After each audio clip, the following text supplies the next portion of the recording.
Muito obrigado, pastor Carlos. Boa noite para todos. Estamos eu e a minha esposa, que está sentada aqui na frente. É a minha eterna namorada. Durante os últimos 35 anos, 10 meses, alguma coisa. Essa vez eu não vou chutar o que é. Quase 36 anos que Deus nos tem dado juntos. Parece ontem que tudo começou. E o nosso assunto vai ser um pouco uma história de amor nesta noite.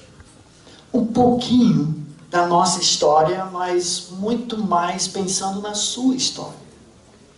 Uma história que está sendo escrita já. Cada decisão na sua vida. Cada passo que você toma em direção à luz ou às trevas. Hoje nós estudamos junto com uma turma o dia todo aqui o livro de Provérbios, que fala justamente isso. Provérbios 4, 18 e 19 diz que cada passo que nós tomamos em direção à luz leva para mais luz. Mas cada passo em direção às trevas leva para mais trevas. Graças a Deus que Ele é grande o suficiente que mesmo quando nós dermos um passo fora do caminho de Deus, não está tudo perdido. Ainda há esperança. Só que no processo nós perdemos o que é mais precioso da nossa vida, que é tempo, oportunidades. Durante aquele tempo que nós estávamos longe da perfeita, boa, agradável vontade de Deus. Eu imagino que a razão que tirou você de casa para esse lugar nesta noite, para muitos pelo menos, é um desejo, uma fome para conhecer a vontade de Deus para a sua vida. Para ter princípios confiáveis, não do que um pastor que veio do Brasil, que é gringo dos Estados Unidos, que caiu aqui de paraquedas no Japão, vai falar do seu achômetro. Não. O que a bússola da palavra de Deus nos dá como direção para nos nortear dentro da vontade de Deus, para acertar essa vontade.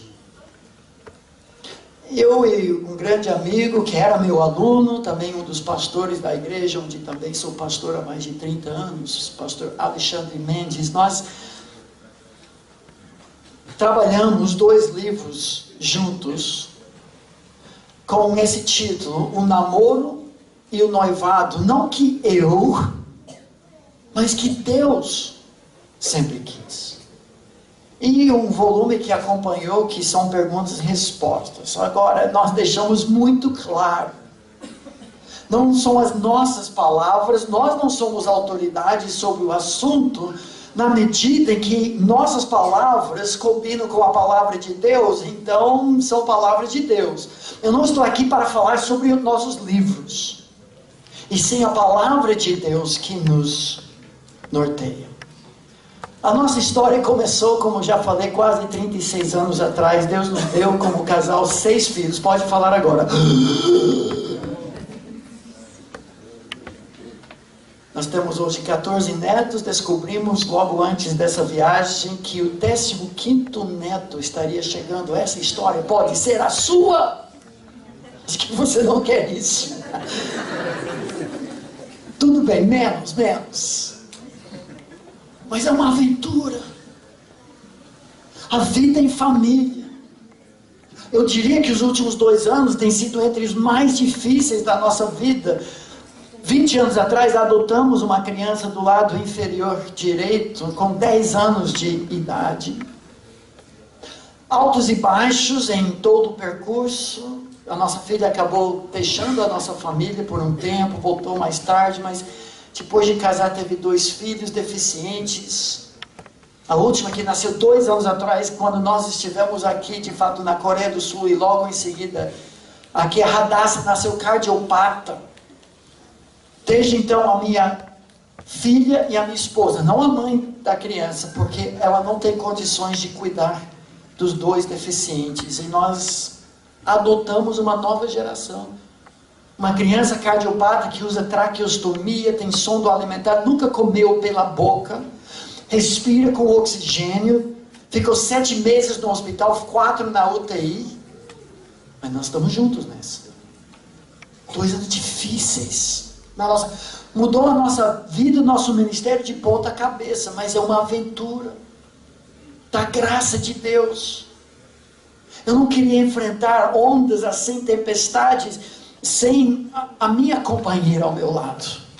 Ela não queria fazer isso sozinha, sem... Você não queria fazer, né? Sem...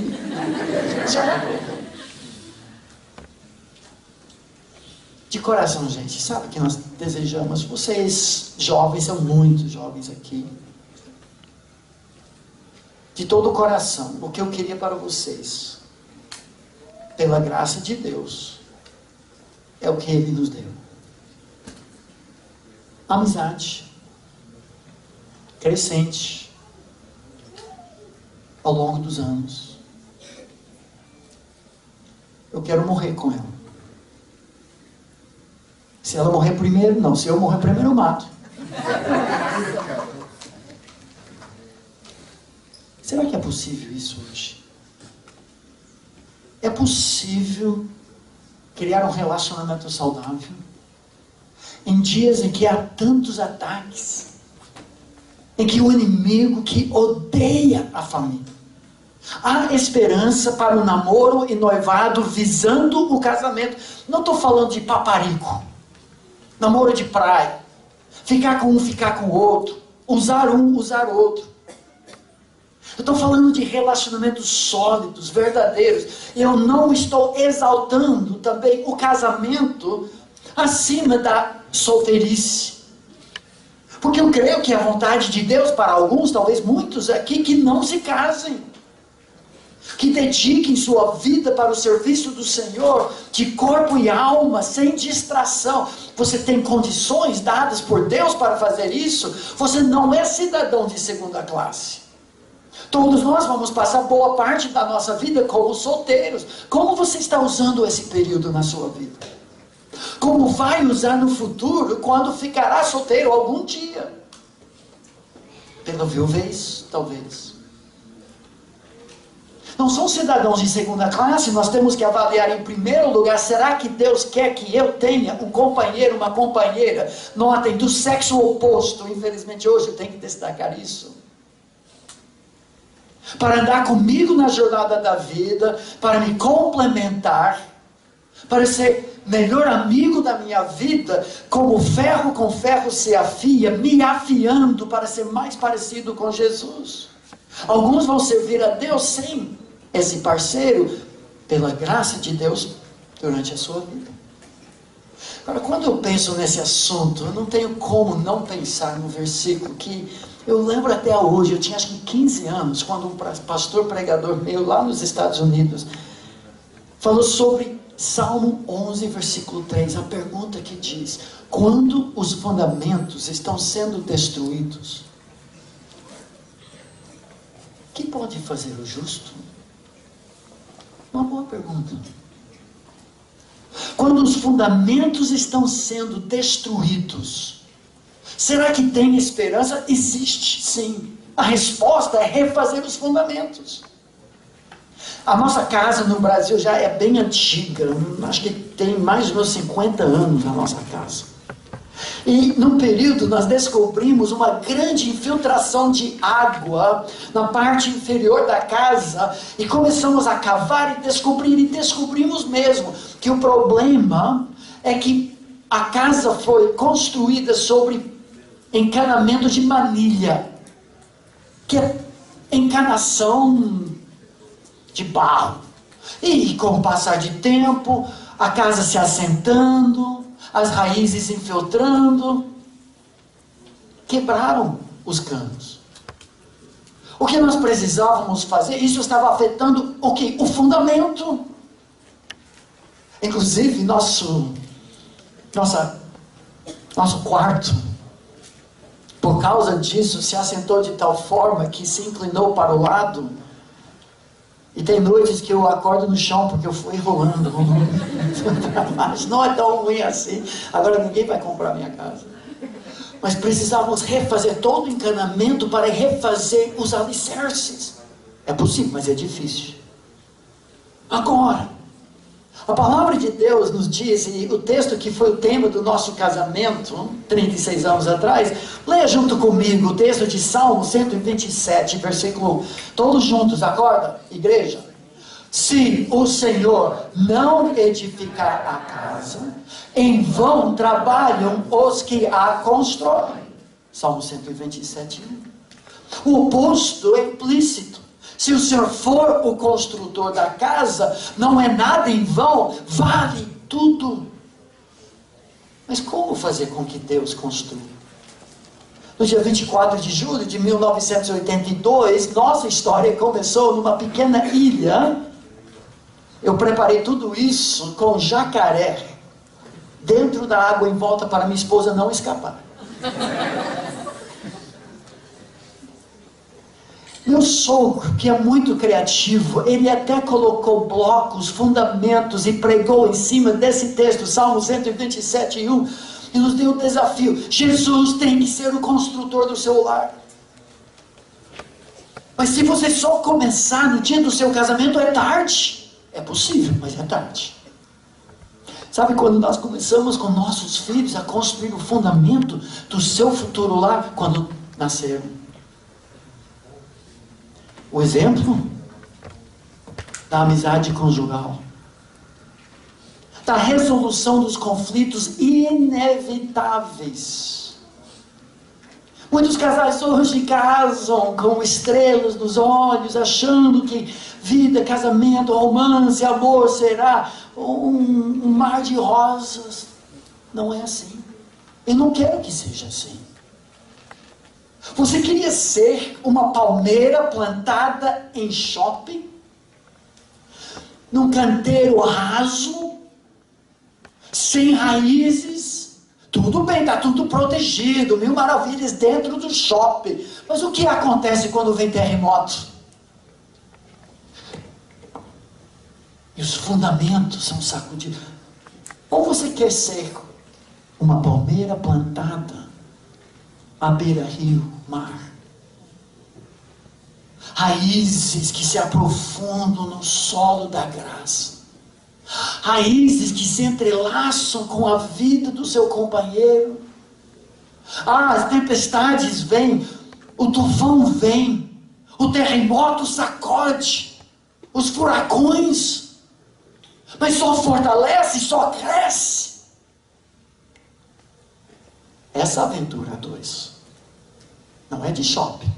Se você não está preparado para isso, e um dos pré-requisitos para um casamento bem-sucedido, que começa muito antes, sim senhor, no namoro e noivado, você tem que saber como vocês vão resolver conflitos, como que o óleo do perdão vai lubrificar o seu relacionamento, porque, meu amigo, você e a sua amada são que nem porco-espinhos na mesma toca. Pecadores que pecam e machucam um ao outro. E quando pecadores, porco-espinhos, numa noite fria, como nós temos bastante em Atibaia, São Paulo, nessa época, chegam junto para se aquecer, se machucam. É para eu fazer isso, não você. Se machucam. Como você vai lidar com isso? Com conflito, com pecado, com tensão. Meus amigos, se fosse só por isso, já seria uma aventura, mas não muito fácil. Só que hoje nós vivemos em dias em que confusão e caos reinam. Você deve ter acompanhado e acompanha. Eu já não aguento mais ouvir de ideologia de gênero. É nojento para mim. Os padrões são tão distantes do que a palavra de Deus trata. Mas esse é o mundo de caos em que nós vivemos. Questões de homoafetividade. Meus amigos, Deus não é contra a sexualidade quando tratamos de homossexualidade. Deus é contra o homo. Deus é o criador da sexualidade humana. Deus que fez, Deus que abençoa na sua palavra. Mas no lugar certo, com a pessoa certa, do sexo certo.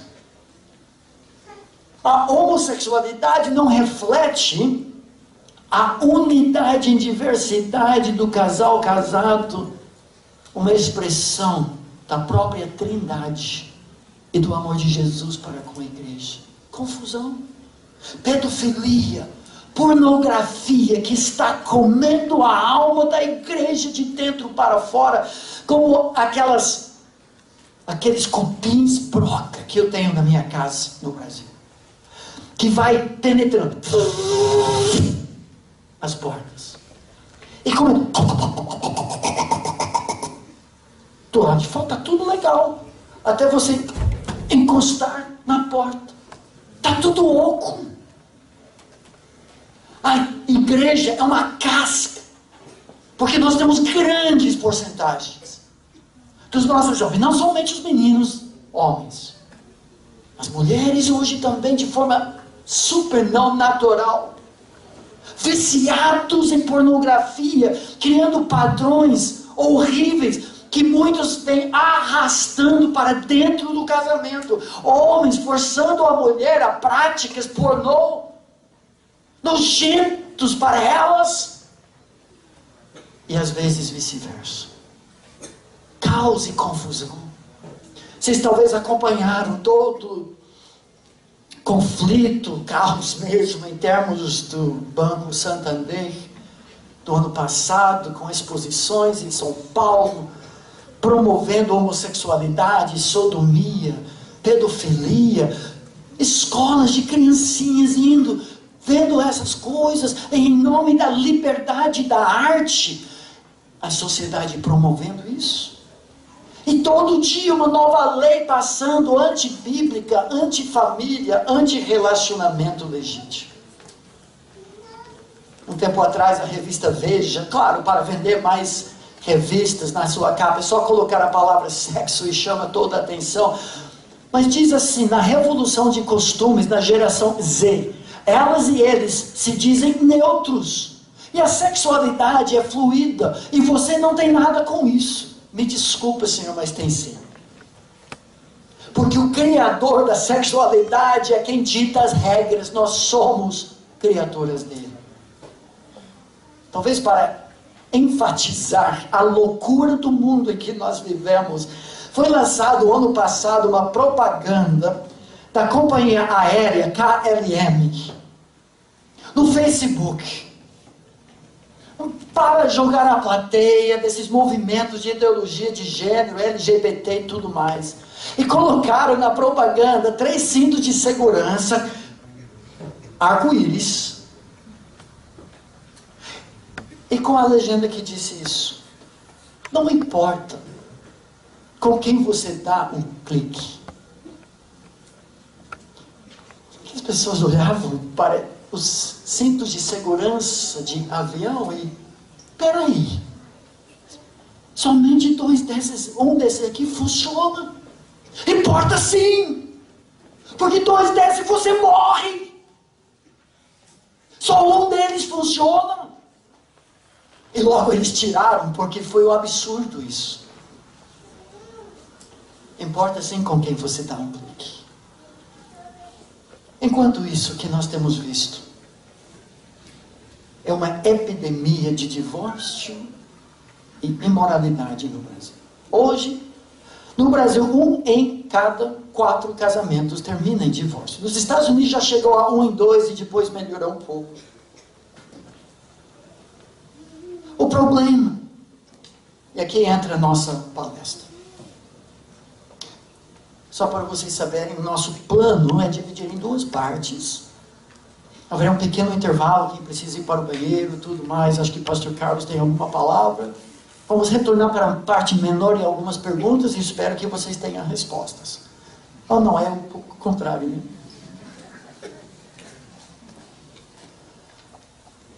O problema é que nós vivemos hoje na igreja como se fosse uma fábrica de sapatos com defeitos. De cada 2 pares, em alguns lugares do mundo, um sai sem seu par. de 2, 1 está com defeito. Se você fosse o dono de uma fábrica e no final da linha de produção você percebesse, peraí, nós estamos perdendo de cada 2, 1. É muita grana.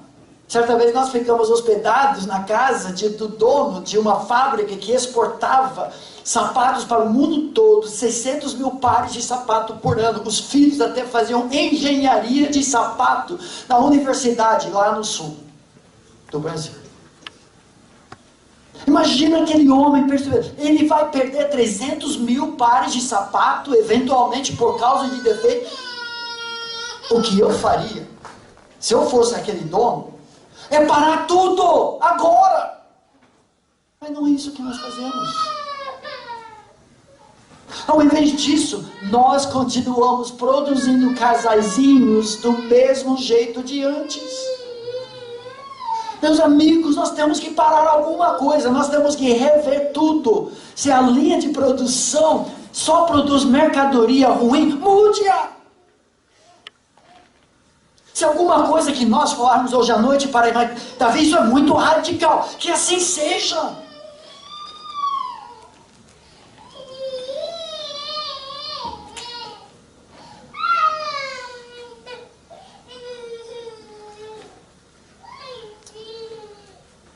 Se não está funcionando o que já estamos fazendo, por que continuar fazendo a mesma coisa?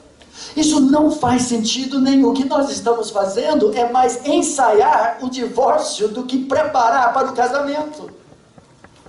Namora com um, namora com o outro, desmancha com um, desmancha com o outro, racha igrejas, famílias que não se falam. O que você falou sobre minha filha depois que namorou seu filho? Ah, mas foi você que falou primeiro. E nós vemos isso hoje. Você quer de Deus isso?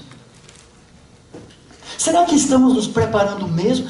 Pior ainda, o que nós estamos vendo hoje no Brasil é que 1 em cada 3 maridos traz sua esposa.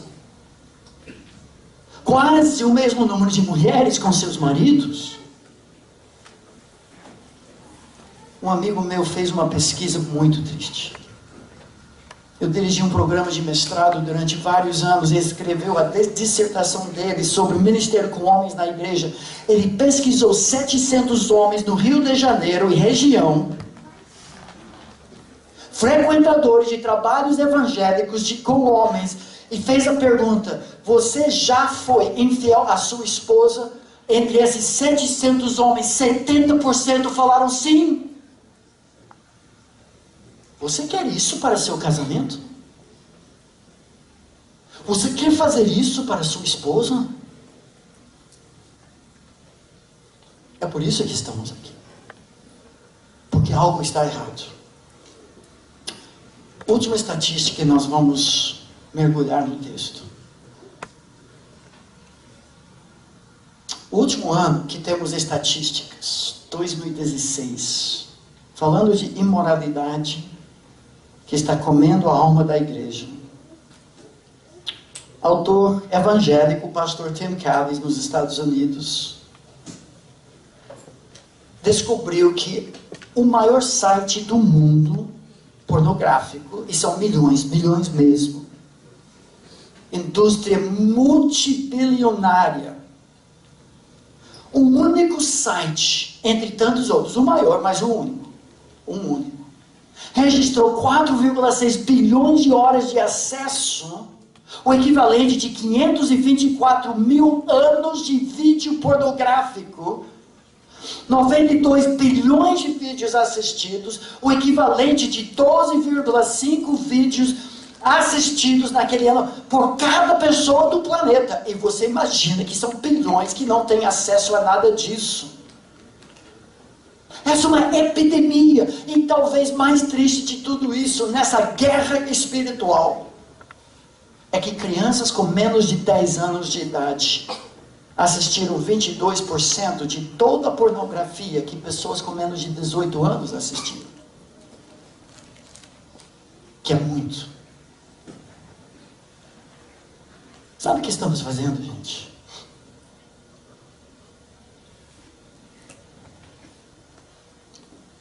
Estamos fazendo que nem um sujeito naufragado numa ilha deserta, cercado de água salgada, sem água doce. Um dia passa, dois, ele não aguenta mais. Sedento, ele cede à tentação e bebe água salgada em volta. Sabe o que acontece quando o desidratado bebe água salgada? Ele morre desidratado, encharcado de águas. Porque a salinidade da água entra no seu sistema sanguíneo e dilui a pouca água que ainda resta dentro dos seus corpos vermelhos. Por um processo de osmose, a pouca água que tem naquelas células passa pela parede celular para diluir a salinidade do seu sangue e ele enche de água e morre desidratado. Você que é viciado em pornografia está vivendo isso.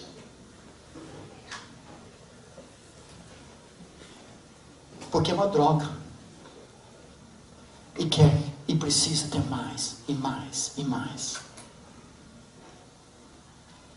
E incha, e não satisfaz.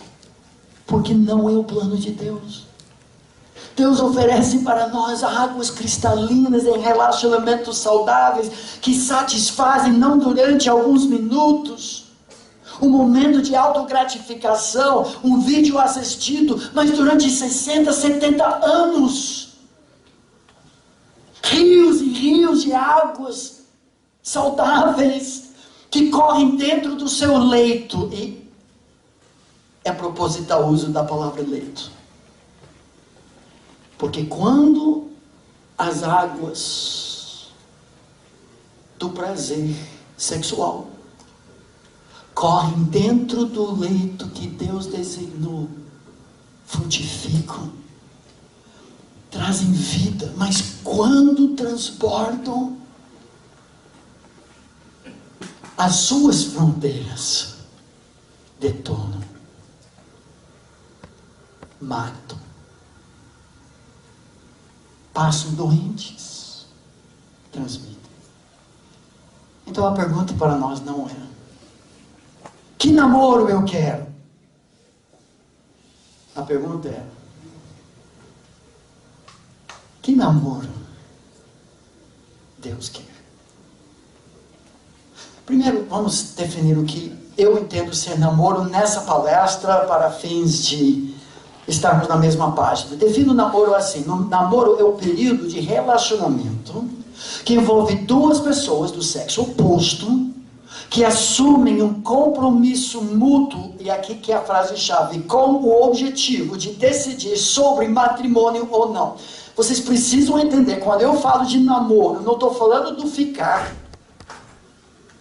Não estou falando de crianças cujos pais estão incentivando. Ah, você já tem namoradinha? Com 6 anos de idade. Isso é um absurdo. Se você é pai, aqui pare de fazer isso. Que não é hora. À luz das decisões bíblicas que nós veremos, qualquer justificativa para uma aproximação entre pessoas do sexo oposto, que não visa um futuro, não estou falando de amizades, eu estou falando de intimidade, visa um matrimônio. Esse é o período na nossa cultura. Você sabe que a Bíblia não fala especificamente sobre o namoro. Nós não temos nas páginas das Escrituras versículos: tu namorarás com um rapaz de 2 metros de altura e 100 quilos, bonito.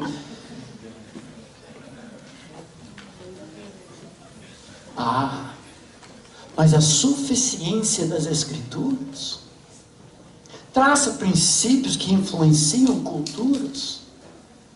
Uma cultura, em termos do namoro, que era desconhecida antes de 1900. Tem 120 anos de história, mais ou menos. Foi justamente quando o automóvel, o carro, se tornou um veículo de transporte comum, mais comum, nos anos 20 e 30, especialmente nos Estados Unidos, que jovens tinham de repente maior liberdade de se estender além das fronteiras da vigia dos seus pais, que iniciou-se o que nós entendemos hoje como namoro. Antes disso era corte. Nos anos 60 e 70, uma revolução sexual no mundo inteiro transformou para sempre as atitudes e práticas do namoro,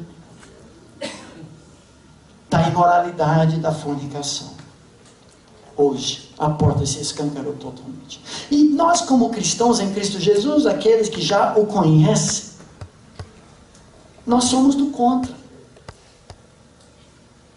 Nós não podemos ser que nem aquele sapo de sangue frio que foi colocado dentro de uma panela sem tampa. E aos poucos aquela água foi imperceptivelmente aquecendo. Em qualquer momento, o sapo poderia pular fora, salvar a sua vida. Mas ele vai se adaptando, até ferver o seu sangue e morrer dentro da panela. A palavra de Deus diz para nós não nos conformarmos a esse mundo. Nós temos que ser transformados pela renovação da nossa mente com padrões novos, diferentes. Então eu gosto desse ditado que diz: antes que cases, vê o que fazes. O que nós queremos, de forma muito simples, é deixar aqui 2 princípios. Princípios bíblicos não é a soma de tudo que Deus fala. O primeiro princípio tem a ver com autoridade e a segunda com amizade. Fácil, não? Autoridade, amizade. A submissão às autoridades que Deus colocou em nossas vidas nos ajuda a caminhar dentro da sua vontade. Eu quero saber a vontade de Deus, mas eu não quero saber o que meus pais pensam. Eu quero ter a vontade de Deus na minha vida, mas a multidão de conselheiros não entende quem eu sou. Eu quero acertar a vontade de Deus para a minha vida, mas eu não vou falar com o meu líder da mocidade, do meu pastor. Você está perdido. Dono do seu próprio nariz, sabe os seus próprios olhos, mas destinado ao fracasso, porque Deus usa as autoridades. Em segundo lugar, a importância de desenvolver uma amizade antes de intimidade, de ter fundamento sólido, duradouro, que envolve o que nós chamamos em casa, no período pré-namoro, com todos os nossos filhos, de uma amizade com propósito. Então, em primeiro lugar, o que a palavra de Deus diz sobre autoridades e a vontade de Deus? A submissão às autoridades que Deus colocou em nossas vidas é que nos ajuda a caminhar dentro da sua vontade. Vamos imaginar um casal jovem, óbvio, não tanto, mas quer se aproximar. Só que ainda não se conhecem também. Mas na medida em que cada um vai caminhando mais próximo de Deus, mais, nós nunca fizemos isso, mas está saindo bem, viu? Mais se aproximam um do outro. Quando fazem isso debaixo da autorização daqueles que Deus colocou para norteá-los dentro da sua vontade, não tem como não dar certo. Agora, para isso, gente, deixa eu mostrar para vocês o que a autoridade da palavra de Deus fala e como usa as autoridades da nossa vida em termos do que eu chamo as 3 decisões mais importantes. Talvez seja a coisa mais importante que falaremos hoje, então não esqueça disso. Eu vi isso 34 anos atrás, nunca esqueci. Pré-requisitos para casamento, eu diria para namoro. As 3 decisões mais importantes da sua vida. Em primeiro lugar, essa pergunta: quem é mestre da sua vida? São 3 M's, tá bom? Você nunca vai esquecer disso. Primeiro M é mestre, repita comigo. Mestre. Ixi, foi fraco. Já estão comigo. O primeiro M é? Mestre. O primeiro M é? Mestre. O segundo é? Você não sabe porque eu não falei? Quem é mestre? Quem manda na sua vida? Como você vai se juntar a outra pessoa como cúmplices no cumprimento da obra de Deus, quando você não sabe a quem vai servir? A palavra de Deus diz assim: buscai, pois, em primeiro lugar o reino de Deus e a sua justiça, e todas essas coisas vos serão acrescentadas. Você quer aceitar a vontade de Deus, mas não sabe a quem você vai servir? Está perdido, literalmente. O desafio da palavra de Deus é que Ele seja o mestre da nossa vida. A segunda decisão: qual a sua missão? Agora a coisa começa a apertar mais. Quem é mestre, qual é a sua missão? A primeira palavra é? Mestre. Segunda palavra é? Missão. A segunda palavra é? Missão. A primeira palavra é? Mestre. A terceira não dei ainda. Missão. O que é que Deus te chamou a fazer na vida? Vamos ser realistas. O que de bom pode sair de um namoro de duas pessoas com 14 anos? Pode até ser saber que Jesus é mestre da sua vida. Cada um já se lançou sobre os braços de Jesus, a obra final da cruz. Se viram como miseráveis pecadores. Só o sangue de Jesus paga o preço do seu pecado, a ressurreição deles garantindo o perdão dos pecados. Ótimo, mestre decidido. Mas missão? Com 14 anos você sabe para que Deus te chamou? Então como você vai juntar uma pessoa cujo propósito de vida é ajudar você a cumprir sua missão, se você não sabe qual é a sua missão? Está brincando com fogo, mexendo com corpos desenvolvidos o suficiente para ter explosão de hormônios quando você pega na mão, quando você dá um abraço, quando dá um beijo, e a coisa vai avançando. Que bom pode sair disso? A porcentagem de namoricos assim, que terminam com bom propósito, é extremamente pequeno. É uma fábrica de sapatos que quase nunca dá certo. Pode ter exceção, pode ter alguns casais aqui, mas isso não justifica o resto. Olha o que diz esse mesmo capítulo de Mateus. Davi, isso é muito radical. Tudo bem, é radical, é a palavra de Deus. Você quer terminar como os outros? Ninguém pode servir a dois senhores. Isso é mestre. Porque há de aborrecer-se de um e amar ao outro, ou se der, voltará a um. Aqui é a missão. E desprezará ao outro. Não podeis servir a Deus e às riquezas.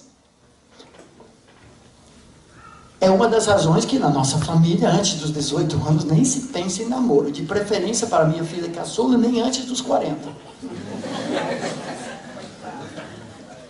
Só que eu perdi, ela vai casar o ano que vem. Na nossa igreja, nós temos 1.300 membros na nossa igreja. Centenas de jovens que se compactuaram conosco. Não é uma seita, viu? Com menos de 18 anos, nós não acompanhamos o namoro, mas depois desse momento, nós temos casais mentores que vão encontrar com esse casal mensalmente, comer uma pizza, conversar e ajudar o casal a se fortalecer, ou decidir que não é a vontade de Deus. Mas de novo a pergunta: se você não sabe o seu chamado, eu não estou falando específico de ser engenheiro no Iraque, mas em termos genéricos, não um emprego. Qual é a sua vocação? O lugar onde Deus quer que você o sirva. Só nesse momento você pode juntar-se a outra pessoa que tem o mesmo mestre, uma missão compatível. Não é que ela tem que sentir chamado para trabalhar com o povo Dani, no quem? Não acredito. É meu chamado também. Agora vamos juntos. Não. Mas direção geral da vida, eu quero é servir a Deus. Eu quero ser missionário. Eu quero te ajudar no cumprimento da missão, seja onde que for que Deus nos chame. Mulher, você tem direito de ter um chamado, vocação e dizer, não, eu vou para Papua Nova Guiné servir a Deus o resto da vida. Tem todo o direito de fazer isso. E tem todo o direito de ser solteiro o resto da sua vida. Talvez. E Deus também pode dar um marido para você lá. Não tem que ser tão específico. Isso nos leva para a terceira decisão. Que é a resposta à pergunta, com quem será? Quem será um marido ou mulher? Ou talvez, resumindo tudo isso, matrimônio. Terceira decisão. Mestre, missão, matrimônio. Mestre, missão, matrimônio. Mestre, missão, matrimônio. Uma vez decidida, quem será o seu mestre? Qual será a sua missão? Agora sim você tem condições de decidir diante de Deus. Eu devo ou não devo me casar? E caso sim, com quem será? Quem seria a melhor pessoa dentro do vasto mar de possibilidades? Não um ponto no centro do mar. Eu tenho que pescar e acertar aquela pessoa. Não, esse é o mito da vontade de Deus. Você tem muita liberdade. Dentro de mestre, dentro de missão, e que seja do sexo oposto, para constituir um jogo igual, você tem liberdade. Por isso o texto de 2 Coríntios capítulo 6, versículo 14 diz isso: não vos ponhais em julgo desigual com os incrédulos. Porquanto que sociedade pode haver entre a justiça e a iniquidade? São duas missões. Que comunhão da luz com as trevas, que harmonia entre Cristo e o maligno, ou que união do crente com o incrédulo. Alguns dizem, não, Davi, esse texto está falando sobre participação em culto idólatra de ídolos. Tem a ver, mas o texto é muito mais abrangente que isso. Como podem duas pessoas andarem juntos se não forem de acordo? O que vai acontecer e o que justifica o casamento, uma fórmula matemática que eu falo, nós desenvolvemos no primeiro livro. 1 mais 1 tem que ser maior que 2 para justificar o casamento. O que significa? Se a minha vida e a vida da minha esposa, à parte, em termos do investimento do reino de Deus, fosse maior à parte, não case.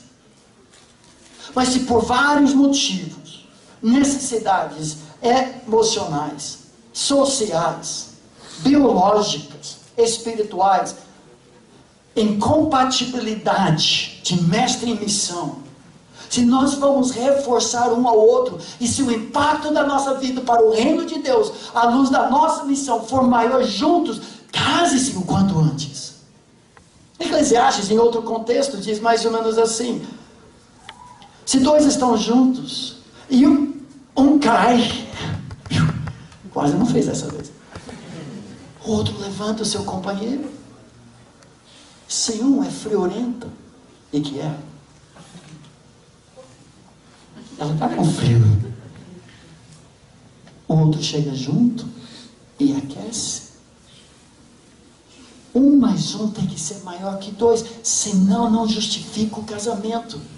Imagina, então, duas pessoas com dois mestres diferentes.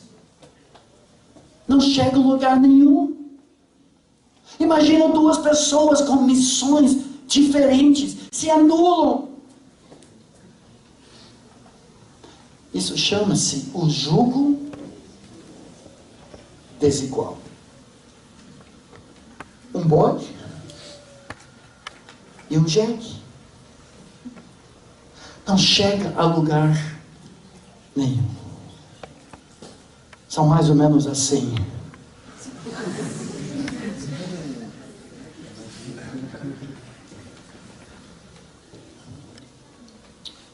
Mas o que tudo isso tem a ver com autoridades? Primeiro, a autoridade de Deus. 3 decisões: mestre, missão, patrimônio. Mas a palavra de Deus diz que Deus usa, coloca autoridades como guarda-chuva em nossas vidas, justamente para nos proteger da chuva diabólica. O namoro escondido não é de Deus. Um grupo chamado Novo Sentimento, alguns anos atrás, lançou essa música sobre namoro escondido, que diz: é melhor esconder essa nossa paixão. Não precisa ninguém saber, vão querer te julgar, vão até te dizer que eu vou te fazer sofrer. Ficar contigo escondido para nenhuma outra pessoa se envolver na relação e acabar com o nosso amor. Não vamos deixar ninguém saber, é melhor deixar tudo em segredo. Eu confesso que morro de medo da gente terminar. Não vamos deixar ninguém saber, não vamos deixar ninguém notar. É melhor namorar escondido. É gostoso o amor proibido, nada vai nos separar, nada vai. É errado. Essa relação não vai durar nada. Fascinante ver no livro do Cântico dos Cânticos, um livro inteiro da Bíblia escrito para nos ensinar sobre amor, romance, casamento e sexo, nesta ordem. O amor de Salomão para com a Shulamita é um amor aberto. Seu estandarte sobre mim é o amor. Ele declara, todo mundo sabe, faz bem. As pessoas olham e dizem: como você ficou melhor quando você começou a namorar fulano. Mas quando as pessoas falam: você mudou para o mal, corra. Para isso, gente, Deus nos deu pessoas preciosas ao nosso redor, especialmente na família de Deus. Que privilégio. A nossa cultura nos ensina que a autoridade dos pais encerra quando o filho atinge 18 anos. Agora você é dono do seu próprio nariz. Mas essa ideia não se encontra na palavra. Nada sagrado sobre 18 anos. De fato, há mais decisões importantes tomadas depois dos 18 anos do que antes. Por isso Deus nos deu a autoridade chamados pais, pastores e conselheiros. Quando o casal de namorados se coloca debaixo das autoridades que Deus colocou em suas vidas, e as autoridades debaixo de Deus, a bênção. Mas se o casal se insistir em se afastar disso, estão expostos. Como pode dar certo quando você está quebrando a vontade de Deus? Se as autoridades, por exemplo, se os pais falam: não, você não vai casar com cristão, você tem que casar com budista, ou shintoísta, ou seja que for. Agora não. Agora, respeitosamente, você tem que ficar debaixo da autoridade de Deus. Eu queria que a minha esposa chegasse aqui para me ajudar, porque eu queria terminar essa primeira parte. Autoridade, amizade. Primeiro princípio, não é um namoro escondido, é aberto, escancarado, abençoado, aconselhado, debaixo dos pais, debaixo de líderes espirituais e debaixo de Deus. Mas como? Os pais e os filhos que querem isso poderiam se colocar debaixo. O que os pais poderiam fazer isso e como os jovens podem ajudar nesse processo? É muito importante os pais estarem muito envolvidos no namoro dos seus filhos. Agora aqui nós estamos falando para os filhos, não para os pais. Então vocês jovens precisam se submeter. Muitos falam: mas meus pais não ligam, meus pais não estão nem aí. Eles falam: a decisão é sua. Mesmo assim, converse com teus pais, pergunte para eles o que eles acham, tentam gastar tempo um na casa do outro para conhecer bem os pais um do outro, porque os pais é quem conhece melhor o filho, os pais é que amam mais, querem o melhor. Então, você se submetendo à autoridade deles, você está se protegendo. No caso dos nossos filhos, nós incentivamos muito estarem na nossa casa ou na casa do outro com os pais, ou juntos na igreja, assim ministrando nos trabalhos da igreja, se conhecendo muito bem e dando muita oportunidade para os pais conhecerem bem e poderem orientar com uma informação boa. E como que os pais podem ajudar e os jovens, por sua parte, em termos da pureza do casal, diante de tantas seduções, tantas tentações? Algumas ideias práticas, coisas que pela graça de Deus fizemos, e sejam os pais incentivando isso, ou os próprios filhos gerando isso, o que pode acontecer? Bom, uma coisa que os nossos filhos queriam e que nós fizemos com eles, eles queriam um símbolo, alguma coisa concreta, que pudesse servir de lembrança para sempre ter na mente a importância de se manter pura, até o dia do casamento, não se entregar.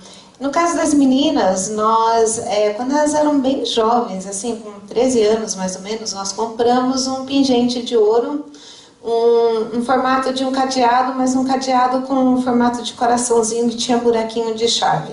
E compramos uma chave de ouro. E demos para a menina o cadeado e a chave nós guardamos. Por quê? Nós somos o guardião do coração da nossa filha. No dia do casamento, foi entregue essa chave para o noivo, então mostrando até aqui, nós então protegemos o coração da noiva, da menina, né? E demos então para o marido, que agora era a tarefa dele. Para os meninos, eles não queriam um pingente de ouro, né? Então fizemos uma coisa diferente. Compramos um baú bem masculino, um baú pequeno. Compramos um pingente de ouro, um coração, mas que ficou dentro do baú. Colocamos cadeado nesse baú. Guardamos a chave do cadeado. No casamento também. Nós abrimos então esse baú. E ele, o filho, então pegou esse coração e entregou para sua noiva, entregando o seu coração para ela. Então são símbolos, uma coisa bonita, fácil de fazer. E o jovem cujos pais não estão nem aí, o que pode fazer ele ou ela mesmo para representar esse símbolo? Pode ser que seus pais não tenham interesse em fazer isso. A nossa nora, mesmo de família evangélica, é tudo, mas era algo que os pais não tinham pensado em fazer. Mas ela ouviu essa palestra quando era adolescente e ela mesma comprou um pingente de ouro, um coraçãozinho, colocou numa tornozeleira. Era uma coisa, ela com Deus, que ela não contou para ninguém, até o dia do casamento. E daí ela escreveu uma carta e pediu para o pai dela ler essa carta dela, se entregando pura para o nosso filho. Então tem tantas maneiras, vocês são muito criativos, tem tantas maneiras de fazer isso, mas ajuda a ter um símbolo, alguma coisa, ou prestação de contas com alguém. Tudo que puder te ajudar a se manter pura é uma coisa boa. Essa foto aqui é no casamento da nossa filha. Como ela tem 3 irmãos, como parte do casamento, os 3 irmãos entraram carregando a caixa que dentro tinha a chave poderosa, né? Então daí nós abrimos e ele ameaçou engolir a chave, mas entregamos sim para o nosso genro.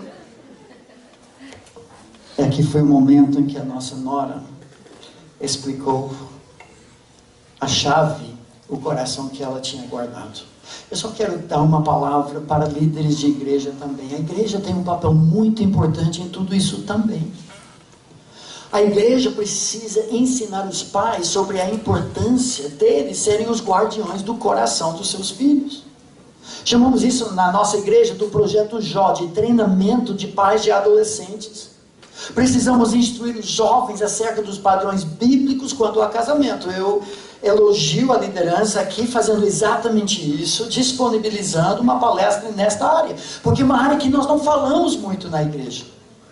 E temos que manter um alto padrão no que diz respeito. Divórcio, recasamento, fugindo dessa opção e dando modelos para os nossos jovens, não de palmeiras plantadas em canteiro de shopping, mas sim resistentes, que resistem os furacões da vida. O princípio da autoridade, que Deus usa as pessoas que Ele mesmo colocou como responsáveis em nossa vida para nos direcionar dentro da vontade dele. Nós trabalhamos as 3 perguntas principais em termos de decisões. Em primeiro lugar, quem é? Mestre.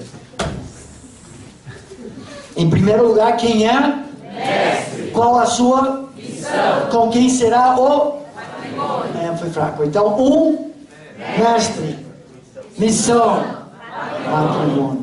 E descobrimos que Deus nos direciona e nos abençoa quando nós nos posicionamos debaixo das autoridades. E contra é quebrar a cara nas paredes invisíveis da sabedoria divina que Deus colocou. Agora nós queremos trabalhar um outro assunto, outro princípio que influencia na área de namoro, noivado, embora a Bíblia não fale desses termos, a amizade. O fundamento sólido de um relacionamento duradouro que envolve uma amizade profunda antes da intimidade. O que nós podemos chamar de uma amizade com propósito. A palavra projetada aqui, talvez você nunca viu antes. Idade Mitchnik não é uma palavra indígena, mas é a intimidade soletrada de trás para frente. Invertida. E esse é o maior perigo, especialmente nos dias em que nós vivemos. Em que a intimidade vem antes da amizade. E nesse caso, nós acabamos construindo os alicerces do nosso relacionamento sobre a areia movediça de algo que não é suficientemente sólido para sustentar a casa do nosso lar. Amizade antes de intimidade. Abre sua Bíblia no livro de Provérbios, capítulo 27. Alguns princípios para relacionamentos de amizade sobressaem do livro de Provérbios. Quais seriam as qualidades de uma amizade e namoro saudável? Eu vejo pelo menos 3. Poderíamos multiplicar a lista, mas biblicamente em Provérbios nós descobrimos, em primeiro lugar, que o amigo de verdade provoca melhoras no seu caráter. Provérbios 27, 17 diz assim: como o ferro com o ferro se afia, assim o homem ao seu amigo. Uma verdadeira amizade é sempre para o melhor, não para o pior. Então, se há pessoas que estão questionando, se você ouve pessoas dizendo coisas como eu já mencionei, do tipo: Maria, o que aconteceu? Você não é mais a mesma pessoa como antes de namorar João. Aqui são sinais de alerta. Porque a natureza do relacionamento criado por Deus é que a vida de Cristo seja manifestada através do relacionamento a dois para abençoar outros. 1 mais 1 tem que ser maior que 2. Se um se junta ao outro e a soma é 0, me desculpa, amigo, mas esse relacionamento exclusivista que não inclui outros, que não abençoa outros, não é de Deus. De fato, um conselho prático que temos visto na vida dos nossos filhos bem casados é um envolvimento ministerial, o envolvimento de amizade no contexto ministerial. O melhor lugar do mundo para descobrir se vocês são compatíveis como amigos é no contexto de servir outros. Mulheres, é no contexto de servir outros que você vê o coração dele. Ele é interesseiro, ele é egoísta, ou ele pode segurar uma criança pequena com o nariz sujo que está espirrando sobre ele e fazer isso de bom grado. Ele tem um coração outrocêntrico porque Deus o chamou para amar você como Cristo amou a igreja e se entregou por ela. Ele é capaz de fazer isso para outras pessoas, se não corra. O desenvolvimento de relacionamentos no contexto ministerial, trabalhando na recepção da igreja, ajudando com juniores, dando uma aulinha, tocando no louvor, servindo. Que lugar melhor para testar as águas da amizade e ver se vocês se complementam ou não. Número 2, o amigo de verdade dá conselhos sadios. Olha capítulo 27, versículo 6. Leais são as feridas feitas pelo que ama, porém os beijos de quem odeia são enganosos. Versículo 9 diz: como o óleo e o perfume alegram o coração, assim o amigo encontra doçura no conselho cordial. Ou seja, a pessoa que você quer como seu melhor amigo do resto da vida é uma pessoa que afia sua vida através de conselhos, através de confrontação, através de crítica. Você só quer uma pessoa que carimbe tudo que você já decidiu? Certa vez alguém falou assim: no casamento, se duas pessoas sempre concordam, uma delas é desnecessária. Homens, esse é um problema que nós temos. Nós só queremos alguém que faça o que nós entendemos, o que nós queremos. As diferenças, porém, nos fortalecem. É justamente aqui que nós criamos uma maturidade através do conselho sadio. Ele é uma pessoa sábia, está crescendo no conhecimento de Deus ao ponto de que outras pessoas o procuram para conselho. Ela é uma pessoa em quem você pode, menino, confiar para direcionar a sua vida. Parece que ela conhece o coração de Deus e te ajuda, e quando você segue aquelas ideias, aqueles conselhos, dá certo. Opa, essa é uma amizade saudável. O amigo é fiel, não é interesseiro. O amor bíblico sempre quer o melhor do outro antes do seu. A maioria dos namoros não são assim. Olha Provérbios 27:10, mesmo capítulo. Não abandones o teu amigo, nem o amigo de teu pai. Nem entres na casa do teu irmão no dia da tua adversidade. Mais vale o vizinho perto do que o irmão longe. O amigo de verdade não te larga. É fiel em todas as dificuldades.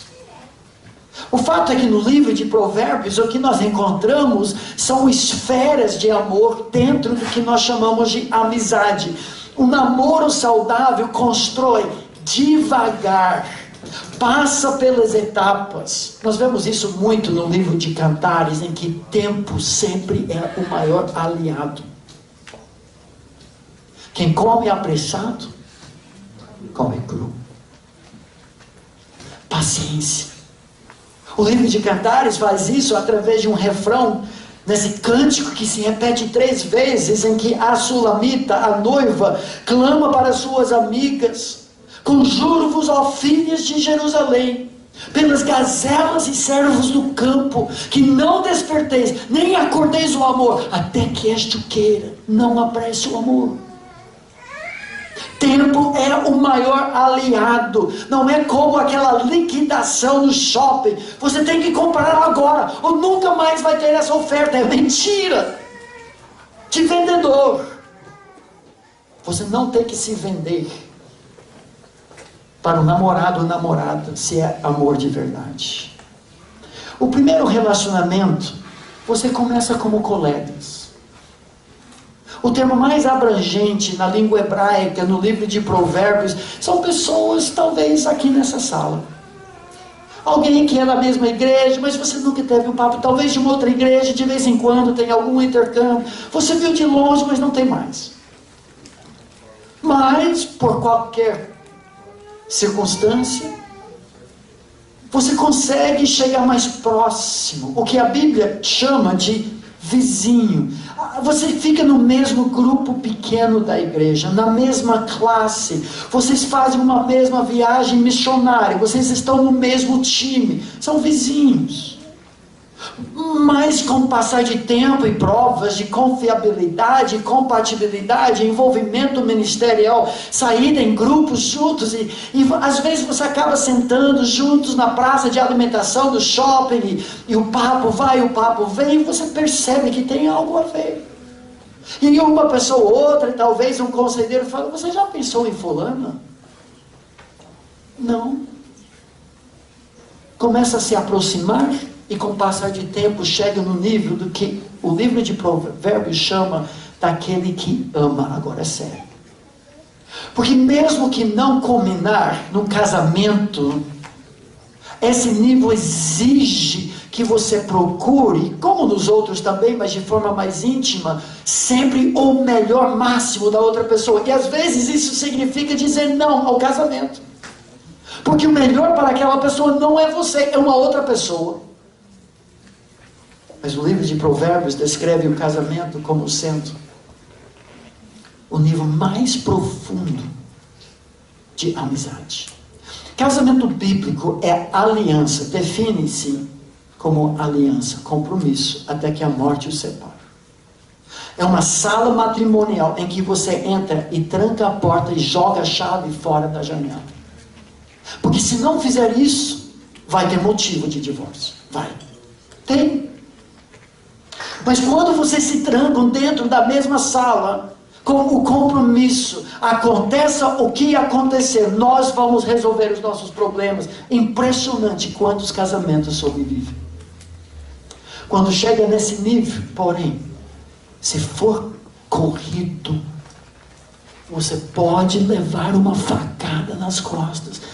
Infelizmente, 2 dos textos de Provérbios que tratam de melhores amigos também mencionam a traição. Você não expõe seu coração precipitadamente, precocemente diante de alguém, sem conhecer bem aquela pessoa. Não tem garantias. Mas tempo é o maior aliado em relacionamentos duradouros. Eu quero dar algumas sugestões e depois pedir para minha esposa compartilhar sobre um pacto de namoro que desenvolvemos. Mas como desenvolver um namoro saudável? Deixa eu dar algumas ideias. Em primeiro lugar, desenvolva todos os aspectos da sua amizade antes de qualquer envolvimento físico. Maior equívoco, maior engano, e talvez o que é mais radical de tudo que nós estamos falando: Espere um envolvimento físico que já engatilha hormônios que começam a ofuscar a sua visão. Você quer desenvolver uma plataforma sólida de amizade antes de qualquer intimidade. Número 2, desenvolva uma amizade profunda, centrada em Cristo, que visa uma vida outrocêntrica. Antes de assumir o compromisso de namoro, já falei, o contexto ministerial é o melhor lugar para desenvolver, para testar se a outra pessoa é compatível e sabe amar. 3, restaure relacionamentos do passado. Relacionamentos que não foram de acordo com a vontade de Deus, que talvez deixaram um mau testemunho. Tem que usar muita sabedoria. Talvez conselheiros precisam interferir aqui para avisar se você deve ou não voltar a falar com aquela pessoa que talvez você defraudou fisicamente. Avançou sinal. Antes de começar outro relacionamento, limpa o passado, para não deixar a igreja também rachada. 4, estabeleça projetos pessoais de desenvolvimento do seu caráter e de habilidades desejáveis como cônjuge. O que é isso? Não desperdice a sua solteirice, essa é a ideia, a sua juventude. Não fique parado, resmungando, porque ninguém quer namorar comigo, se oferecendo. Desenvolva a sua vida, tem projetos de vida, viaje.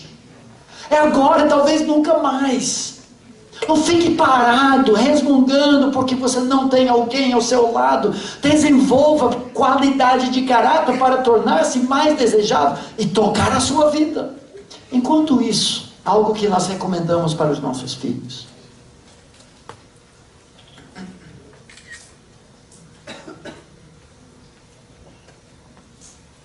Que tal, diante de Deus, fazer uma lista?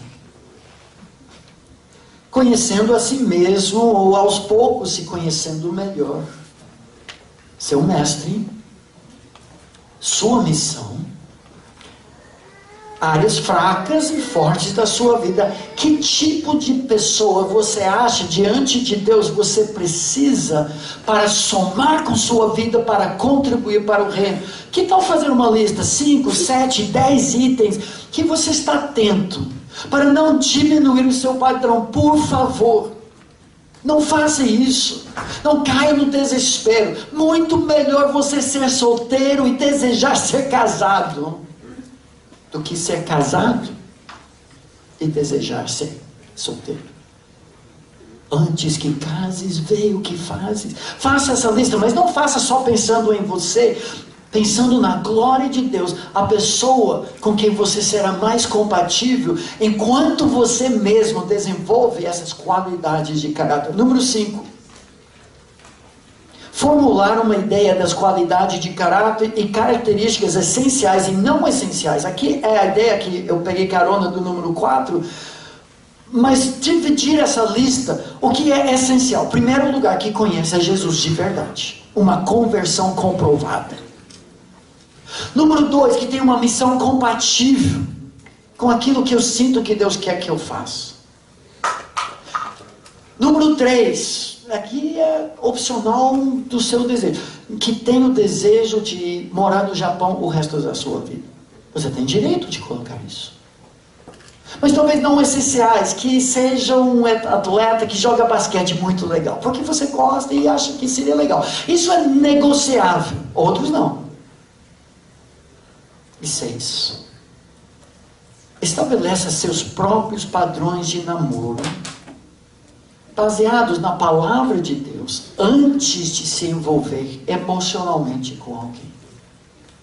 Diante de Deus, você tem que saber o que você fará e não fará para manter a sua pureza.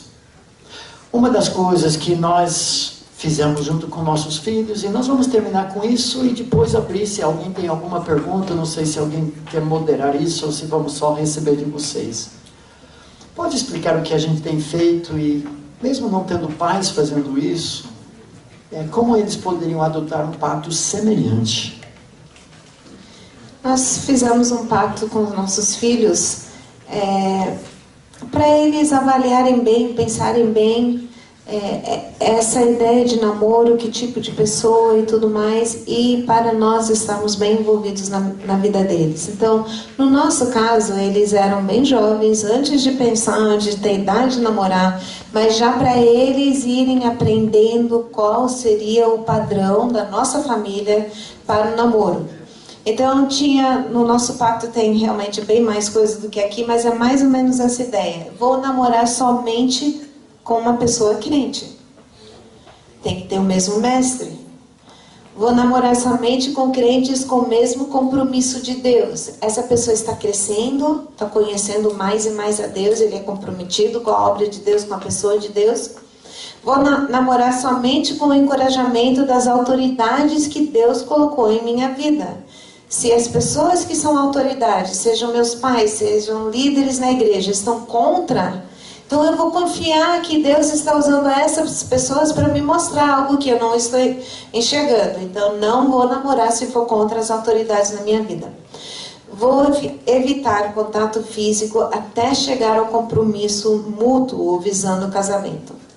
Se eu estou namorando simplesmente como um passatempo, não está certo isso. Mas uma vez que eu sinto e a outra pessoa sente, não, Deus está nos levando em direção ao casamento, só nessa hora, então, teremos qualquer tipo de contato físico. Para os nossos filhos, nós colocamos tudo isso por escrito numa folha de papel E eles assinaram, nós assinamos com data, colocamos numa moldura e fica pendurado no quarto deles. Foi uma coisa visível, uma coisa nossa, que eles liam para lembrar, esse é o pacto que eu fiz para a proteção deles, porque nós desejávamos tanto que eles tivessem um namoro sadio, que levasse para um casamento sólido.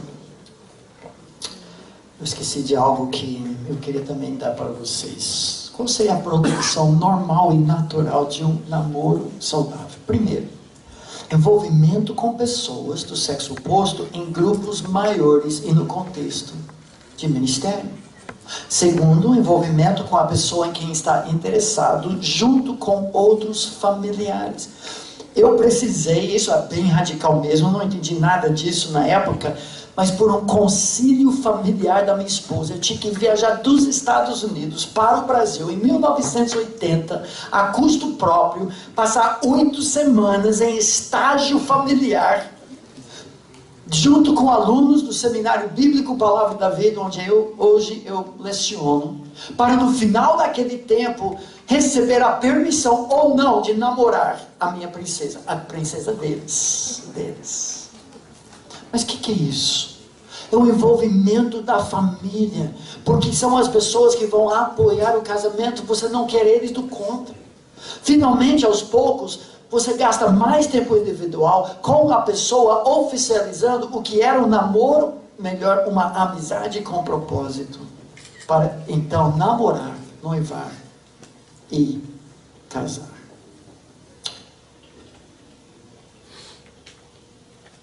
E agora? Perguntas. Tem outro microfone? Laura, tem? Você tem. Já. Você tem uma pergunta, uma dúvida, tanto para mim como a minha esposa? Ela vai ficar aqui comigo, que eu estou cansado, estou em pé o dia todo dando aula. E vamos terminar esse tempo. Levanta a mão para Glauber poder te ver. Não tem nenhuma pergunta estúpida, a não ser a pergunta não feita que você queria tanto fazer. Se você tem a dúvida, outros têm também. Então, seja de pais, adultos, solteiros, jovens, meninos, meninas, seja quem for, pode falar. Nós vamos passar diretamente para a segunda pergunta, porque nunca ninguém quer fazer a primeira, tá bom? Então, a segunda pergunta, qual é? Coragem, gente. Levanta a mão onde você está e me leva o microfone. Já tem lá atrás. Pode ser qualquer coisa. Fala no microfone, por favor. Isso. Estão me ouvindo? Tá. Se eu estou afim de uma pessoa, como é que eu chego na mãe dela e conquisto ela? Porque a gente tem que conquistar a família, certo? É boa a pergunta. Eu estava tentando pensar numa piada, mas não consegui. Você destacou algo que não falamos, que eu acho essencial, é você ter a coragem de falar com os pais dela. Entendemos que é a responsabilidade do rapaz fazer isso, sabendo os padrões da família e tudo isso. A permissão de namorar, eu creio que deve abordar o pai. O pai é o guardião do coração da sua filha. Então, a autoridade que ela tem. Isso eu faria depois de trabalhar os conselheiros, pessoas que têm. Mas muito antes disso, o problema que nós temos é que nós apressamos as coisas de tal forma que nem conhecemos muitas vezes a família do pretendido antes desse momento. Isso é um ridículo. Você deveria ter passado um bom tempo já conhecendo a mãe, passando tempo lá com a família, ao ponto de ser a coisa mais natural. Se é do nada, de repente, bate palma da porta, chega lá e lá vem o pai com metralhadora. E aponta na sua testa: o que você quer? Sai daqui, moleque. Não, ele já te conhece. Agora, concordo contigo. O que eu fiz foi conquistar o coração da mãe. Ela é chave nesse processo, porque ela é o pescoço que gira a cabeça da família. Então eu faria isso através de amizade, eu daria rosas, chocolate, tudo isso. Mas conquista antes de pedir E quando pede a autoridade da família, você faz isso de forma muito natural. Eu acho que chegou a hora que eu gostaria de oficializar o nosso namoro, mas somente com a sua permissão. Legal. Ok. Laura, aqui na frente.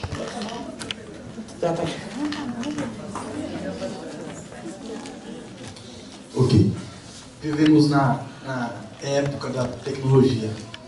E muitos namoros são feitos online. Namoros, noivados, casamentos. E o Senhor colocou o princípio do Casamento online? relacionamento. Ah, ok. Eu sei que eu já estou meio atrasado, mas essa ideia já...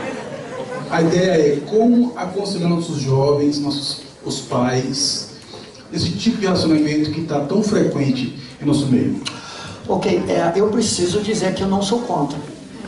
Nós já realizamos talvez quatro casamentos internacionais de pessoas que se conheceram pela internet. Tem perigos e tem vantagens.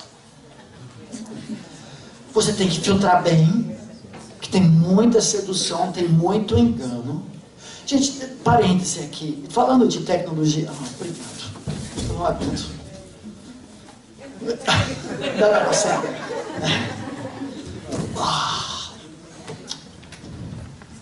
É que ontem nós corremos até a praia e deu 3 horas de corrida. Era só 200 metros, mas... Uma das coisas que fizemos antes do namoro, sempre praticamos esporte juntos e era principalmente correr. Hoje, depois de 2 cirurgias, hérnias de disco e tudo isso, a gente corre 1 vez, 2 vezes por semana, mas ainda fazemos isso juntos. É muito bacana. Mas é por isso que estou quebrado hoje.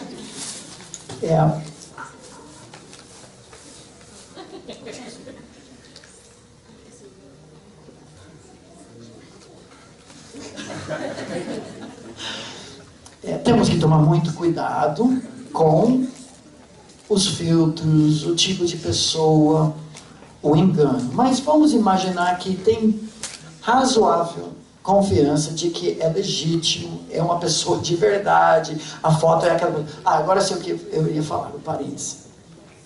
Gente, por amor de Deus, nunca envie nenhuma mensagem, nenhuma foto que você não queria que o mundo todo visse, porque vai ver. Eu não entendo. Jovens mandando fotos íntimas e achando que www não significa World Wide Web, ou seja, o mundo todo vê.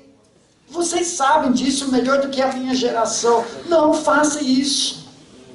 Não posta absolutamente nada comprometedor do seu testemunho, que você não queria daqui a 30 anos, quando você é candidato para vereador da sua cidade, que alguém desenterre e mostre para o mundo. Olha só, esse é o nosso vereador, nossa vereadora.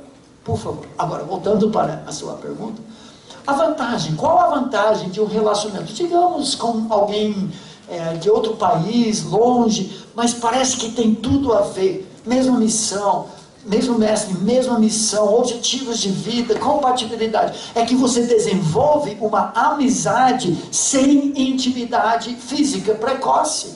É seguro. Você está no Japão, ela está no Brasil. Difícil acontecer alguma coisa. Mas fuja das fotos. Nos casamentos que nós trabalhamos, nenhum faliu. Já casei 4 pessoas. Agora, em algum momento tem que haver convivência. Tem que haver envolvimento familiar. Mas a princípio não sou contra. Eu sou a favor de muita cautela, envolvimento de autoridades. Nós ouvimos recentemente de um caso que alguém, que era colega de turma anos antes, entrou em contato, falou: estou procurando uma esposa. Ela mostrou para os pais e falou: cai fora. Cara que faz isso, né, Só que ele foi insistente, eles foram conversando, desenvolvendo, mostrou de novo para os pais. Vamos ver um pouco, promover um encontro, casar. Então é possível, mas precisa de muita cautela. E a vantagem, que é uma recomendação para todos os relacionamentos, é desenvolver na esfera intelectual, espiritual, através da comunicação profunda, aspectos de amizade. E isso fortalece o relacionamento. A tecnologia pode nos ajudar.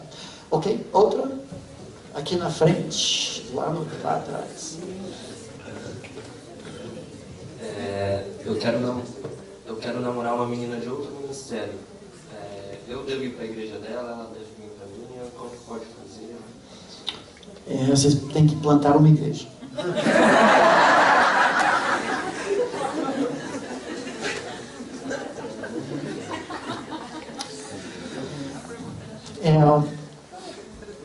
Cada caso é um caso. São vários fatores. Eu não gosto da alternativa, que é cada um ficar numa igreja diferente. Eu conheço um pastor cuja esposa não frequenta a igreja dele. Tem pecado nisso? Não posso dizer que é pecado, mas se o propósito da nossa união é servir a Deus juntos, se a família da fé é o nosso vínculo mais forte na terra, tem que decidir. Eu não vou ser machista, eu não creio que é machismo dizer que tem que ser a igreja do marido. São outros fatores: distância, oportunidades ministeriais, compatibilidade, pessoas disponíveis para mentorear o nosso relacionamento, e juntos vocês têm que achar um acordo. Se não conseguirem achar um acordo, então vocês não devem continuar. E essa área espiritual é muito importante. Pegando carona, respondemos essa pergunta no livro, de perguntas e respostas sobre namoro e noivado, e diferenças doutrinárias. Ela é a penteca.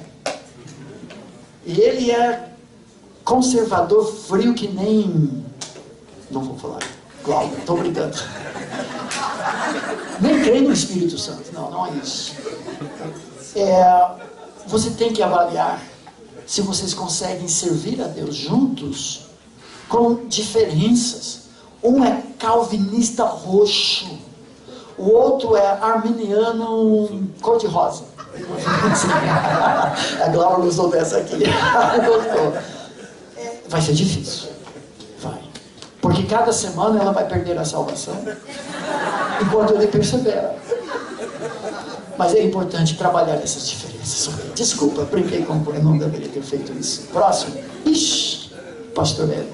Não, a pergunta não é minha. Tem várias pessoas ouvindo pela internet, e Rafaela Macedo fez uma pergunta aqui. Ela fala o seguinte: não sou eu que estou fazendo a pergunta. Estou orando com uma pessoa que está do outro lado do mundo. Eu não sei onde ela está. Há um ano e estamos aguardando a confirmação e aprovação de Deus. Porém, sou solteira e ele já teve um casamento com filhos há 4 anos atrás. O motivo da separação dele os deixa livre para um novo relacionamento. Eu deveria dar uma chance? Infelizmente perguntou para a pessoa errada quanto a isso. A minha perspectiva quanto ao divórcio e o recasamento é que o recasamento é proibido para todos, a não ser na viuvez. Então, falando que biblicamente, suponho que é por causa de um adultério da parte da esposa, mas eu não posso responder essa pergunta como a pessoa gostaria, porque eu não entendo que há qualquer motivo que justifique, à luz da palavra de Deus, que justifica um recasamento. Eu entendo que Jesus categorizou todo recasamento como um adultério. Não um adultério perpétuo, não é que trata a pessoa como cidadã de segunda classe e se recasou. Creio que há espaço para arrependimento, envolvimento na igreja e tudo mais. Agora, vamos imaginar que é a viuvez. Que aquele homem casado, perdeu a esposa, tem 2, 3 filhos, ela é solteira, nunca casou. Eu não vejo problema nenhum no casamento, mas há desafios. Assim como tem desafios, nada biblicamente contra, quando pessoas de duas raças diferentes, de duas culturas, há desafios. O japonês que casa com o brasileiro vai ter muita adaptação. E a sabedoria dita, nós temos que ver se nós conseguimos superar diferenças culturais para sermos um time unido para o futuro. Nesse caso, eu não vejo nada que desqualifique o casamento. Não é para procurar sinais, maravilhas, visões, sonhos. É para comprovar. Nós já falamos o que comprova. Compatibilidade, confiabilidade, mesmo mestre, mesma missão para justificar o matrimônio. 1 mais 1, mais que 2. Aqui atrás. Eu queria saber do pastor, sua esposa. A palavra de Deus fala que as más companhias corrompem os bons costumes. Como que o pastor e a esposa agiu quanto aos seus filhos? Em termos de amizades, tá falando? Amizade até viver um namoro. Tá. Nós fomos pais muito presentes com os nossos filhos, então conhecemos bem as amizades deles. Eram convidados para passar o tempo dentro da nossa casa, a não ser que conhecêssemos muito bem a família dos amigos. Os nossos filhos nunca chegaram nem perto de namorar alguém que não fosse uma pessoa muito... Na verdade, todos namoraram e casaram com a primeira namorada deles. Então, o namorado deles. Podemos ter amizades com pessoas e devemos ter amizades com pessoas descrentes, mas amizades íntimas, que requer uma confiança e uma certa... Para você ser íntimo com alguém, você tem que ter muita coisa em comum. E alguém que é do mundo, que não tem a mesma fé do que eu não tenho essa possibilidade de ter essa intimidade. Então, os amigos mais próximos, mais íntimos, eram pessoas que também tinham o mesmo mestre do que eles. Não sei se você quer. Eu acho que acompanhar as amizades, como ela falou, nós sempre preferimos que a nossa casa fosse o lugar das amizades e do namoro. Mas mesmo assim, por exemplo, a nossa filha tem 23 anos de idade, ficou lá no Brasil, cuidando da nossa netinha cardiopata, mas há restrições. O namorado só vai para a nossa casa com a presença de alguém, uma outra enfermeira que está, um parente, ou eles namoram na casa da nossa filha e do nosso genro, que moram 200 metros da nossa casa. Mas são vários princípios que tanto eles como nós pactuamos para proteger os dois, o seu testemunho e as tentações. Eles querem ajuda e nós ajudamos junto com familiares. Acho que é isso. Outra pergunta aqui. Eu queria saber que se Deus escolhe com quem ele vai ficar, casar também. Essa boa pergunta que muitas pessoas ficam conturbadas, aflitas. A minha perspectiva da vontade de Deus não é que existe uma pessoa no mar da humanidade e cabe a você descobrir essa pessoa. Eu creio que a vontade de Deus revelada é a nossa responsabilidade. Deuteronômio 29, você precisa olhar depois. Diz que as coisas encobertas pertencem ao Senhor nosso Deus. As reveladas a nós. Nós não precisamos nos preocupar com a parte da vontade de Deus não revelada, mística, essas questões de relacionamento, e sim com a parte da vontade de Deus que Ele já revelou. Se Ele já revelou a vontade de Deus, por exemplo, a palavra de Deus, essa é a vontade de Deus, a vossa santificação. É como uma linha de um campo de futebol, ok? Vocês são o campo aqui. Uma das linhas dentro das quais você está no jogo é santificação, pureza. Outra linha é salvação.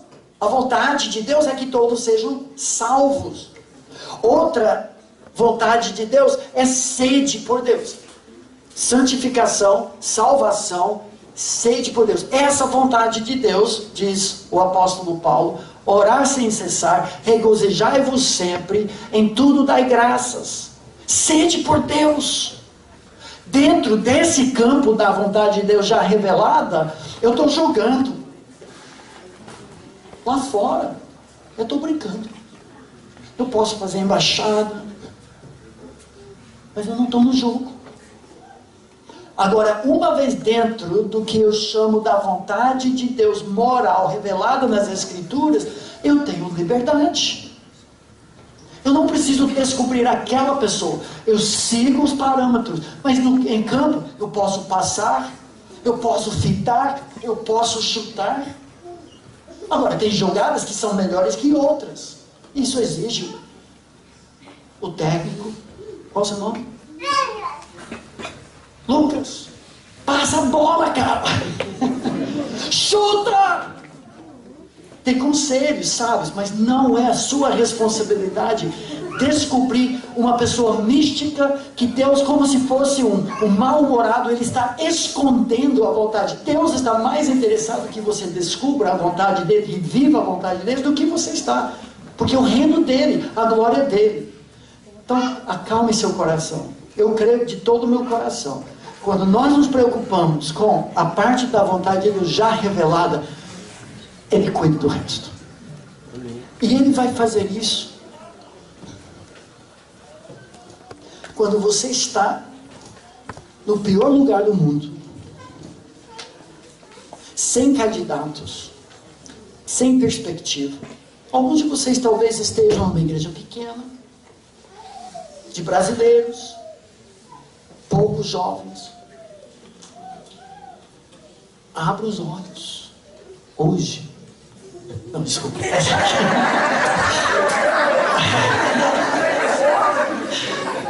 Ela está aqui.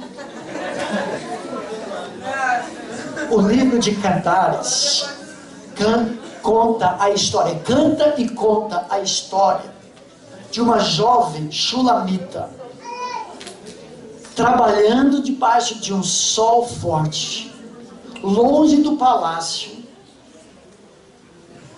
preta, que não foi padrão de beleza na cultura dela, calos nas mãos, quando um dia Salomão chegou no canto remoto de Israel e encontrou a Cinderela, e ela se tornou a princesa.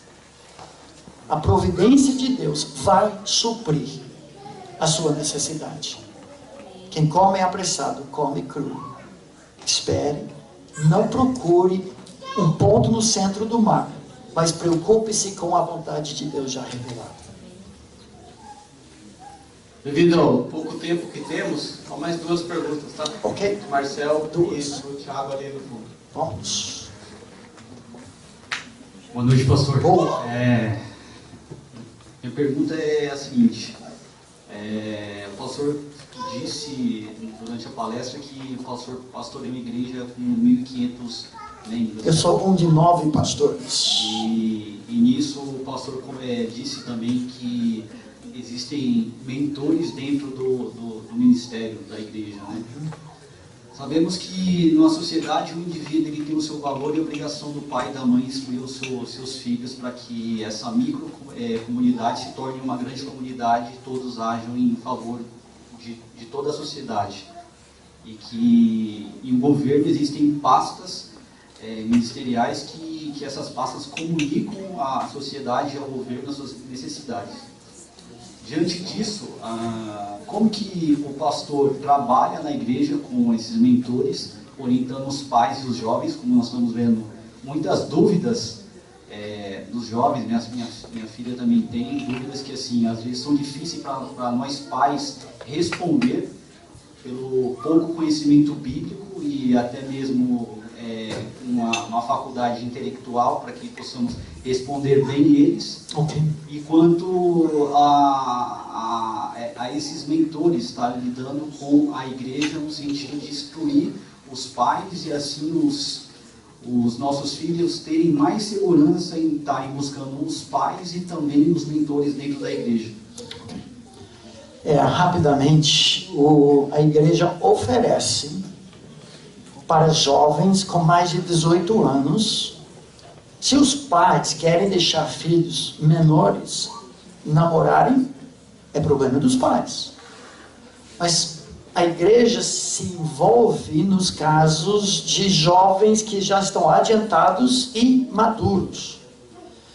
Esses casais são amigos da família, amigos do casal, que têm casamentos não perfeitos, longe disso, normalmente casados mais de 5 anos, mas não tão velhos que não lembram como que é namorar, noivar, preparar um casamento e tudo isso.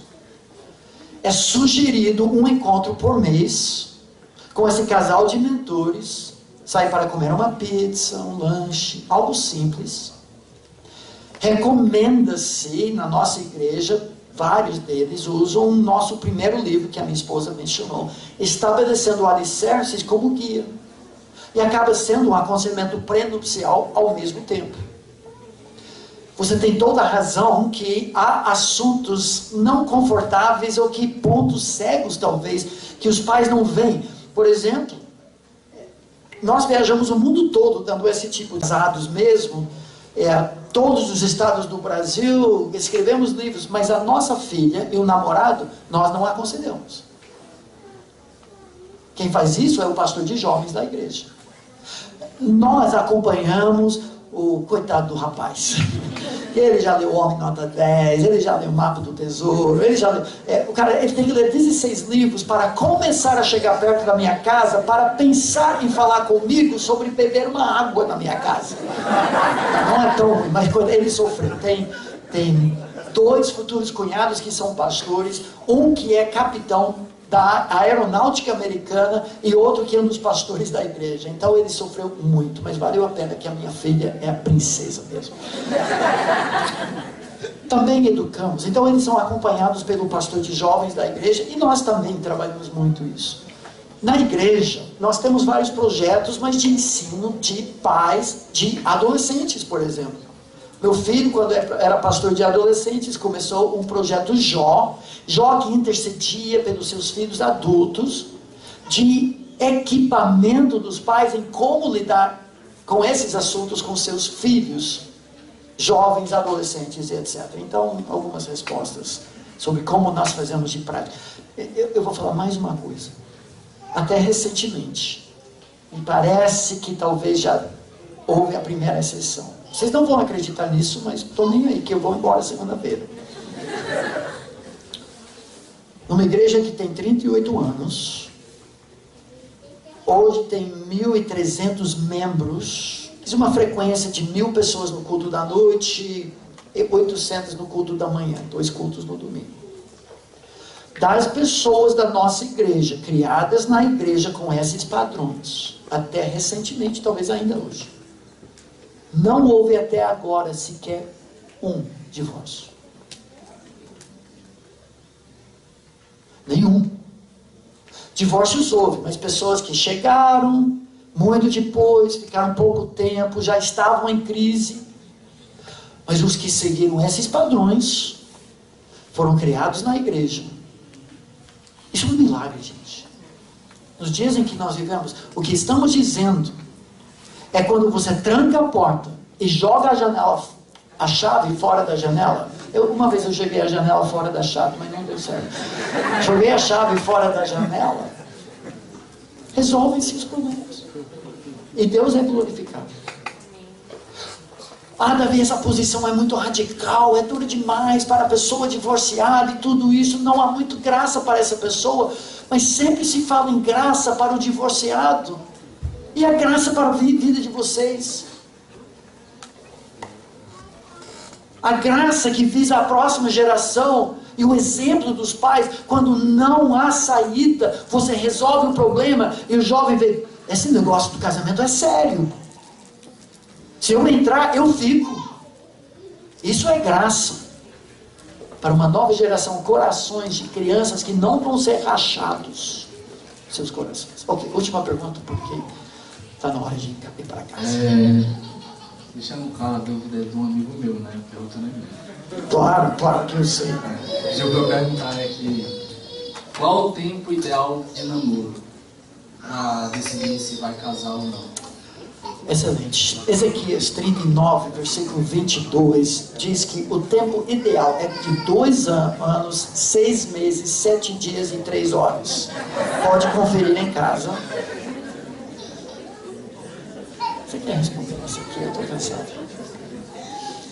Cada caso é um caso, depende muito quanto já conhece, se desenvolveram bem uma amizade antes, quanto tempo tiveram juntos, quantas situações diferentes eles puderam observar um ao outro, a idade deles, né? Você está começando a namorar com 18 anos, ainda tem toda a faculdade, tem tudo para fazer, ou se já se formaram da faculdade, se conhecem, já sabem que é mestre em missão, tá tudo ali. Uma pode ser rápido, outra pode ser demorada, depende muito. Mas tem que se conhecer o suficiente para ter certeza que os dois têm o mesmo mestre, a mesma missão, para os pais ou familiares conhecerem o suficiente para ver, não, realmente esses dois dão certo, eles um provoca melhoras no outro, tem que ter algumas coisas assim, o tempo suficiente, mas dá para ser relativamente rápido se os dois realmente conseguem se conhecer e cumprir esses critérios. Só tem um versículo que trata um pouquinho disso. Eu creio que muitos casais estão esperando tempo demais, esperando ter tudo que seus pais adquiriram ao longo de 25 anos de casados, antes de casar. E não é assim. Mas tem sabedoria. Provérbios 24, 27, última palavra, diz assim: cuida dos teus negócios lá fora. Faculdade, às vezes um mestrado, emprego. Apronta a lavoura, o seu campo, naquela época agrícola, a plantação, e depois edifica a tua casa. Não diz, espere ter 2 carros, 0, um sítio na praia, todos os móveis da casa, uma televisão 199 polegadas. Não precisa de tudo isso, mas precisa ter condição de sustentar uma família. Então, parte da resposta à pergunta é o tempo suficiente para ter condições. Agora, se não tem, não deve estar namorando. Não é que não pode estar namorando quando está visando o fim, mas se o fim é 6, 8, 10 anos, por favor, você está brincando com fogo. Tem uma amizade, mas não entre no namoro porque não está pronto para casar. Apronta a lavoura e depois você casa. Que Deus os abençoe.